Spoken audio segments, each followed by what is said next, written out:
Hey everyone, I'm your host Brittany Jones Cooper, and welcome back to Build. Today I'm talking to Shaquem and Shaquill Griffin, two brothers who both play for the Seattle Seahawks. Their new book, Inseparable, tells the story of their upbringing, how they overcame insurmountable obstacles, and how Shaquem became the first athlete with a limb difference in the modern day league. Please help me welcome Shaquem and Shaquill. I like that. I like that you were dancing to our intro music. I do that every day, too. It just kind of gets me in the right headset. Thank you guys so much for joining us. I'm always just so happy to see you guys. I watch a little bit of football, and I'm always happy to see these two young men out there, brothers, and then knowing your backstory now makes me even more involved in the play. So just thank you for writing the book. I think you're going to touch a lot of people's lives. Appreciate that. Thank you. On that note, you are super young. You're 23. Yes. So why write? This is basically like a memoir. So why did you decide to write it now? I think the reason we decided to write it now, because I think it was just the perfect timing. You know, even though we're still young, we've been through a lot throughout this journey, and not only with my brother, but with my family also. I mean, we had a lot of sacrifices, we had a lot of decisions that had to be made, and we had a lot of obstacles we had to overcome.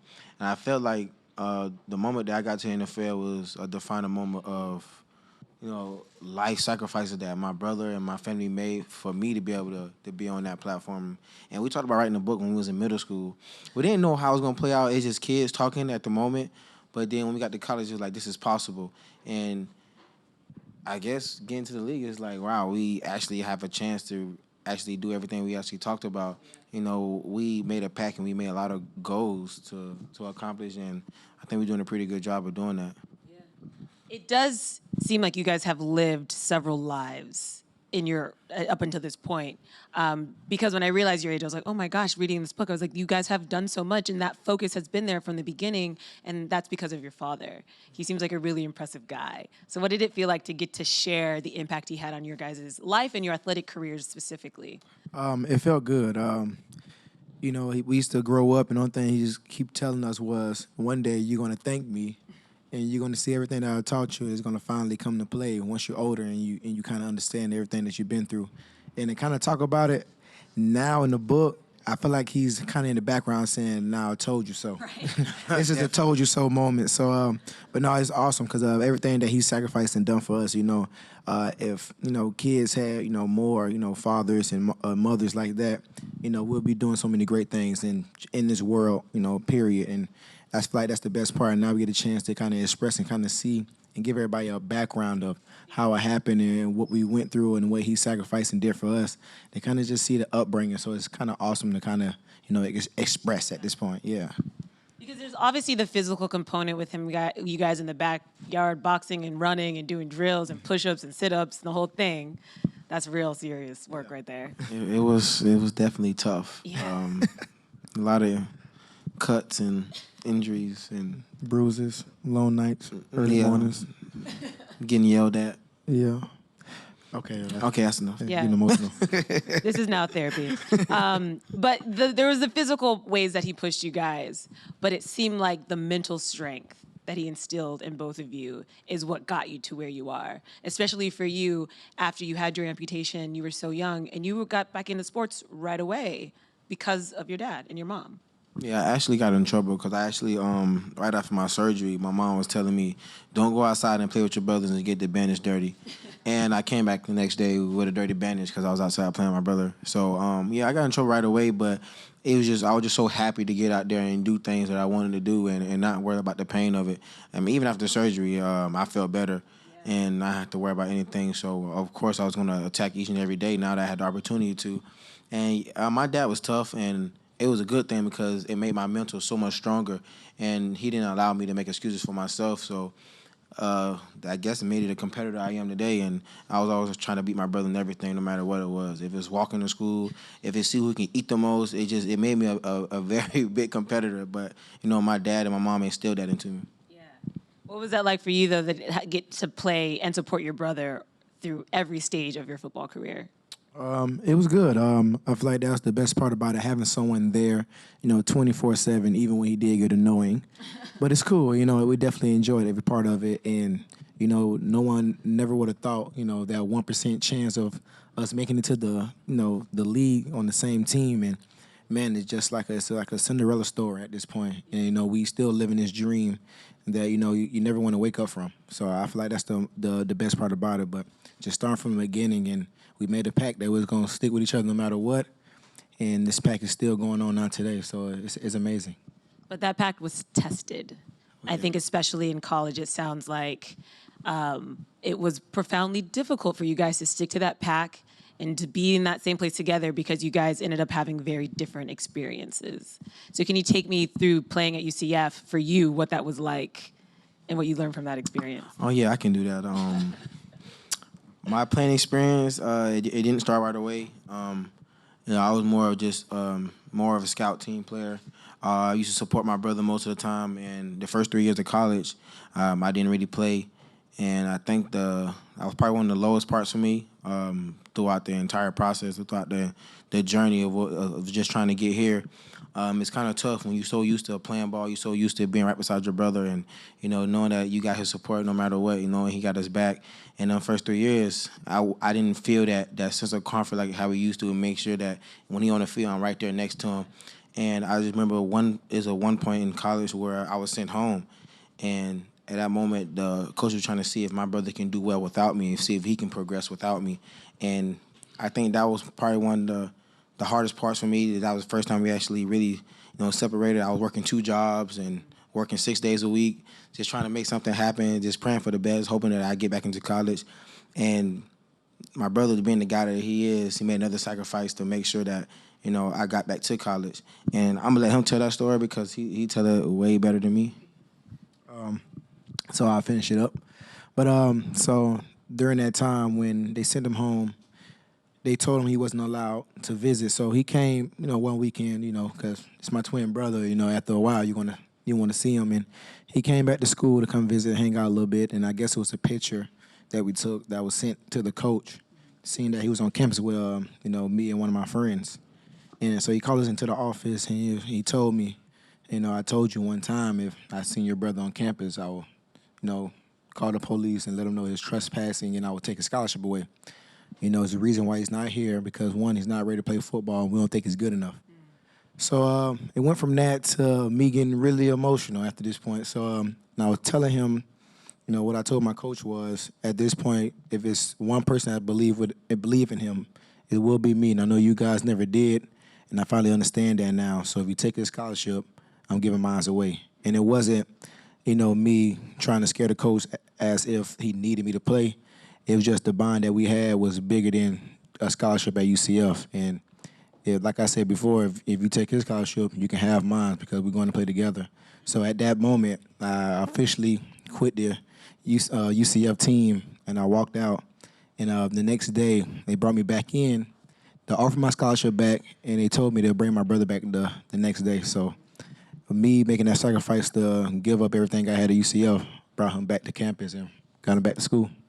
Yeah, I was able to quit my job and come back. That was good. Which is so amazing because you guys obviously know each other's strengths. You know how good he is on the field. You know how good he is on the field. How just draining is that to constantly have had to just explain that to people? Where your performance wouldn't just speak for itself. People wanted to put extra things on you and say you weren't good enough, even though you clearly had all the stats. Yeah, I mean, that just in each and every level. I guess for me, it's just they not used to seeing it. They never seen a guy with one hand play at that type of caliber level, and it's not. I guess for them, it just is hard for them to see it. And even if you make all the plays, even though you get all the stats, and even if you win the Defensive Player of the Year, it's still not enough because at the end of the day, they're going to see a picture of me. They're going to see a video of me still with the guy with one hand. It's like, how can he do this? How is this possible? You seeing it right in front of you, making tackles, making plays, making interceptions, but they still have that doubt. It's like, I don't see how you're doing this. How is this physically possible? And for me, it's just more of, I just got to keep showing you that I can do it. I mean, it's not going to stop. I'm already doing it now. There's no reason for me to stop now. I'm just going to make it better and make sure I get good at my craft and make it even look even better than what I did before. And one day I'm going to change the mindset of somebody saying, you know what, he's a ball player. He's not just a guy with one hand. He's just a ball player, and that's why I want to change the minds too. And there were other obstacles, too, for you guys in college. Reading about your college experience, I think, is going to impact a lot of people's experiences for sure. And one had to do with your locks. And you had a coach who tried to make you cut your hair. And I'm gonna just read this little excerpt, okay? It said, that night Shaquille's girlfriend cut our dreads off outside our dorm room. Our mother watched via FaceTime on her cell phone. Mom cried the entire time. Shaquille cried, and I cried too. It was so demeaning. Can you take me back to that experience? Because we saw that recently with a young wrestler who, in the heat of the moment, his coach made him cut his dreads. And the impact that had socially and community. So just, what does it mean for you to get to play authentically with your hair now? Why is that important? Can you talk about that? Because that was a really meaning passage for me to read in the book. Yeah, at that time it was tough because I did feel like it was demeaning to us because we had players on the team, you know, who had hair that was a lot longer than ours. So I felt like it was more personal when it came to cutting, you know, me and my brother's hair. And at that time, you know, going into my junior year, he told me, if you don't cut it, I just won't play you. And at this point, it's like I have to make a sacrifice because I can't miss games because going into your junior year, this is kind of crucial time where you need to be playing. So, you know, I talked to my mom about it, and she said, it's time to just make that sacrifice. I understand what you're going through. Just make that sacrifice. But at that point, I just never understood what my hair had to do with how I played on the field. So that's something I couldn't wrap my head around. But we made it happen. You know, my girlfriend at the time, she just, you know, she measured each dread to make sure she cut it evenly because I ain't just want to cut it all across evenly. It would have looked crazy. But and she cut it, and, you know, as she cutting each dread, it just kind of made me more mad to kind of go through that because I feel like it shouldn't be about football. But we cut our hair. We made it happen. And I think actually the next week, the coach actually resigned. So that's when I felt like, okay, this was all a personal reason. It had nothing to do with football. This is something that he wanted to do to us because why cut our hair? You know you're leaving soon. There's no coach who wake up, you know, in the morning and just say, okay, I'm done playing football. I'm quitting today. You know, it's a process. And the next week he left. So I never, to this day, I still don't understand the reason behind it. So I still wasn't even playing. I still haven't played. I would just cut my hair off. He threatened me, said I'm not gonna play you, but I wasn't even playing. But you know, I wasn't gonna let him do it alone, so I made sure I cut it off too. I just want to stay out the way. You know, I was glad to be back on the team, so I wasn't gonna do anything to get sent back home. No doubt. On that note, that coach leaving brought in Scott Frost. I'm from Nebraska. I went to the University of Nebraska. We got Scott Frost back. And we're hoping that he can do the same thing with the Huskers that he did for you guys. It's a process. He's gonna get. Yeah, I think he's gonna do. So, just can you just talk a little bit about Scott and the impact he had on you guys? Because it was really beautiful. I feel like you should take this one. Scott Frost is my favorite. I mean, he literally made my dreams come true. I just remember meeting him for the first time, and he was saying, "Just tell me about you. Give me your background." And I was like, I was a guy with one hand who hasn't played yet, who wants to play, and I don't care what position I play. I just want to do anything. It don't matter. I just want to be part of the team. And he was just asking me, I mean, watching you on film and practice and stuff, you seem like a really good ball player. Why haven't you played? And then at this point now, I'm older. I'm going to my junior year, and I was saying I'm not going to be naive about the situation. It's the only reason I haven't played yet because I have one hand. And he was like, well, with me, everybody get a fair opportunity. Everybody get a fair start. So don't worry about what happened in the past. The only thing you can do now is focus on what's in front of you. And after I left the office, I just remember he said, I'm switching your position from safety to linebacker. I said, I don't care if you put me on D-line. I just want to play ball. And ever since he gave me an opportunity, and I remember starting the first game. And it's so crazy because I started the first game, and I had so much anxiety because I haven't played in so long that I was kind of nervous, and we lived right beside each other. I remember just chasing down the ball, and right after I started throwing up, like, all over the place. And I went to my brother's like, I'm panicking, I can't breathe. And then he had to calm me down and say, listen, you've been playing ball your entire life. You back on the field, just play ball. And I remember I just made my first sack of my college career, and it was like, okay, I'm back now. And I just took off from there and never looked back. Yeah. What was that like for you, too, to get to share that moment with your brother?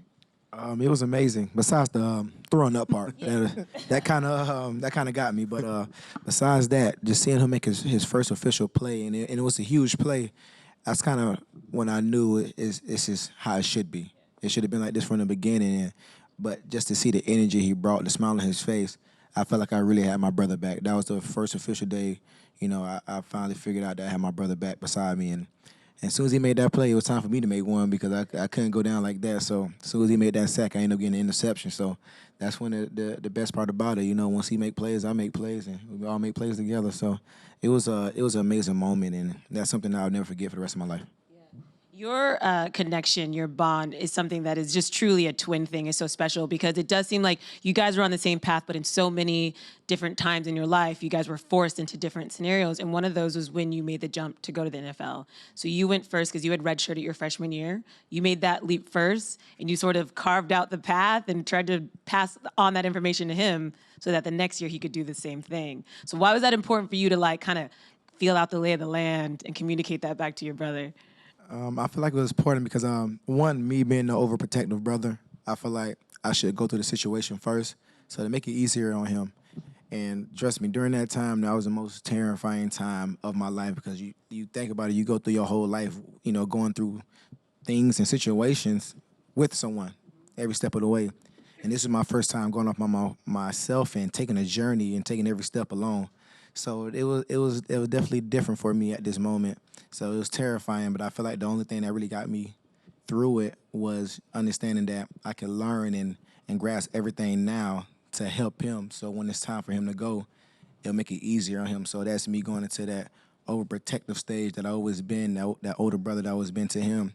And that's the only way that really got me through that first year being alone is just you're not doing it for yourself, you're doing it for him.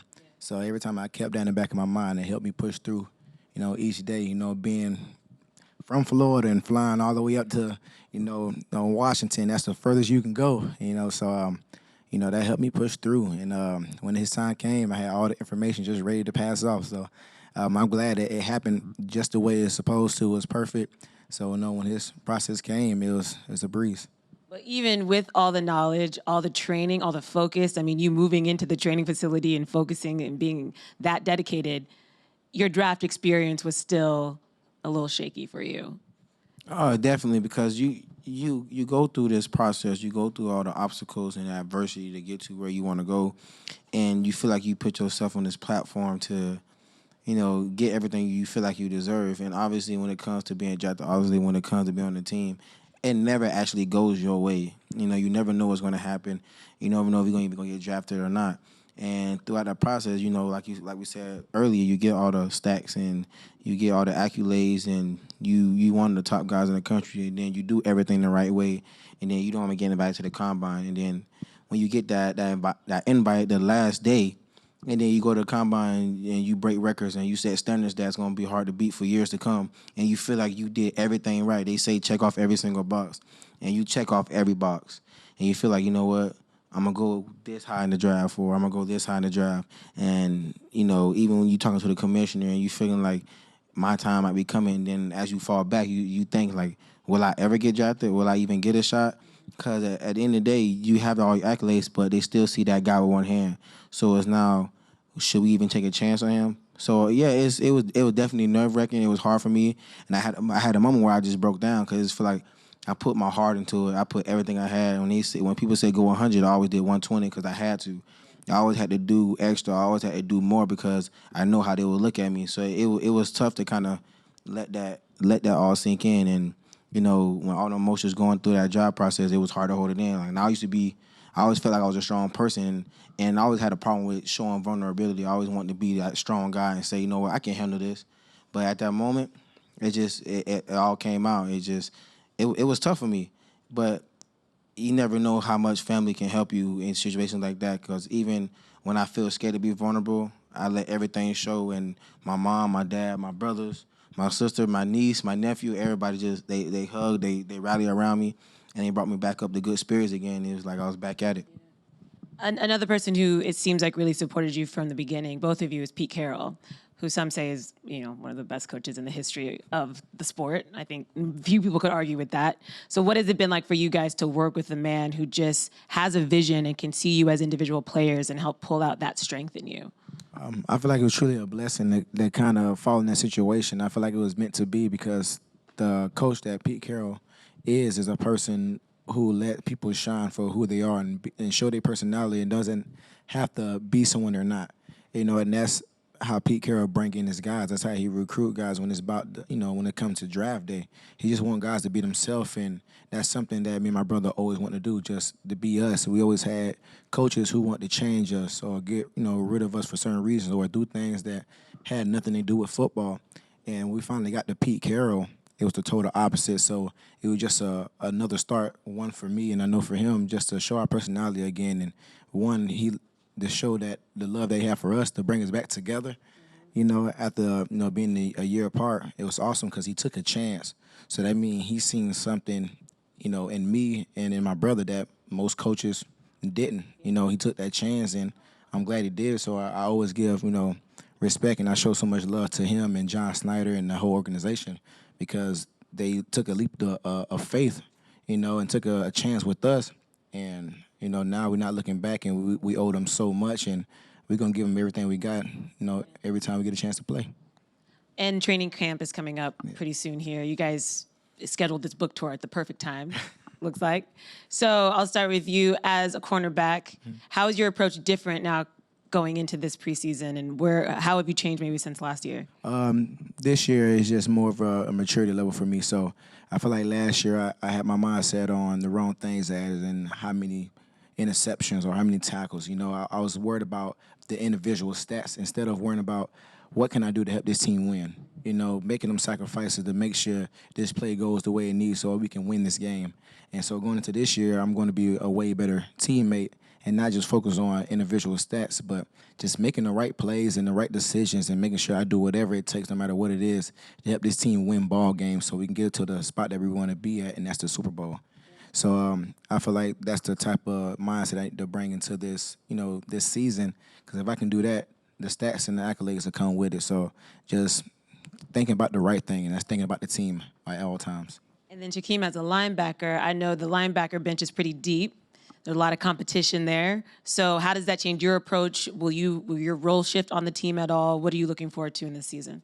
For this season, definitely feel way more comfortable than last year. Definitely feel that, I'll be able to contribute so much more and be able to give so much more to the team and just becoming a great teammate. I got a lot of great guys in front of me, and you just got to be a sponge to take up all that knowledge. And when your number's called, you got to be able to take it. And I think for me this year, it's just be able to make plays every opportunity that I get. If I'm on the field, it's trying to make something happen. It's trying to contribute and make your name be known. And I got the perfect guys in front of me to show me the way to make sure I can get that done. Looking forward to it. Before we go, we have a couple of questions from our audience. From Twitter, Jarius Joyce wants to know, hey, Shaquem and Shaquill Griffin, who's your favorite cousin? I'm guessing that Jarius is your cousin. Why did you ask? Jars, yes, you are our favorite cousin. He's video recording. He wanted to brag. If that's there's all. any trouble at the family reunion, this is all your fault. I want you to know that. And Jarius Joyce is actually sitting in the stands today watching us, but it's okay. So y'all know what's going on. But yeah, he our favorite cousin. We gonna let him slide with that one. But any problems at the family reunion, it's his fault. Congratulations. Congratulations. Who has our first question in the audience? Hello. So it's evident that can't is not in either of y'all's vocabulary. Mm-hmm. So what's some advice that you can give to the younger generation who feel like they can't do something or they don't have the great support system from their family when it comes to following their dreams? I think the best answer for that is being able to find a positivity even when it's negative. For every kid out there, I think something that I learned at a very young age was being able to keep a positive mindset even when things wasn't going your way. And even when things were hard, you always find a way to work even harder to get what you want. Every kid, no matter what age you are, you have a choice to make. And you can't allow nobody or anybody to determine what you want to be and what you're going to do in life, because you have every choice, and the choice is yours. Yep. I feel like the best thing is, it might not be your parents or it might not be a family member or cousin. It's just find someone that supports you, and supports what you believe in. If you can find anyone, if it's just a best friend or a coach, find someone who believes in you and you stay around them, you rally around them, and you trust that. So once you have that support system, sometimes that's all a kid needs, just that support, just to know someone really cares for them and cares about their dreams and here to support. So just find that one person. You don't need too many. As long as you have one, and it's not that, put your faith in God he trusts you just as much. So if he trusts you, you got to believe in yourself as well. Just find that one thing that you need. Thank you. You know? And if it's not somebody in your life, find somebody who you admire. I know you guys talk throughout the book about all the children who have come up with their own limb differences, and even the importance of using that phrase empowers them, you know, not saying a disability or a limb difference. I can still achieve everything everybody else can. No doubt. It's a really important message in the book. And next question. Hi. You guys are so supportive of each other, but I was just curious if growing up it ever got a little too competitive or if that was a motivating thing for both of you. I feel like it has at one point. I feel like we've been through things. It's very competitive. It's very. I don't care what anybody say. It's always going to be competitive. I always want to win no matter what we doing. I can eat the most. I want to run the fastest. It don't matter. I actually have a we story. going to a restaurant and I finish my food and my dad doesn't finish his food, I will finish his food for him because I know I ate the most that day. So it's funny. It's funny because I actually have a story. We had to be maybe 7 or 8 years old, and this is the time my dad is taking, me and my older brothers. We all taking boxing lessons in front of the house. So now I guess it's me and my brother sparring at one point. So we're boxing, we hitting each other, everybody. And one thing about us, whoever get the last lick is the way. It don't matter how many licks you get, whoever get the last one wins. Okay. So we sitting here, we punching each other for maybe about a minute straight. He's landing the punch, I'm landing the punch, and then next we threw our gloves off. You got to trust the So at this point now we both upset because we keep punching each other. So we threw our gloves off. Now we in the grass wrestling.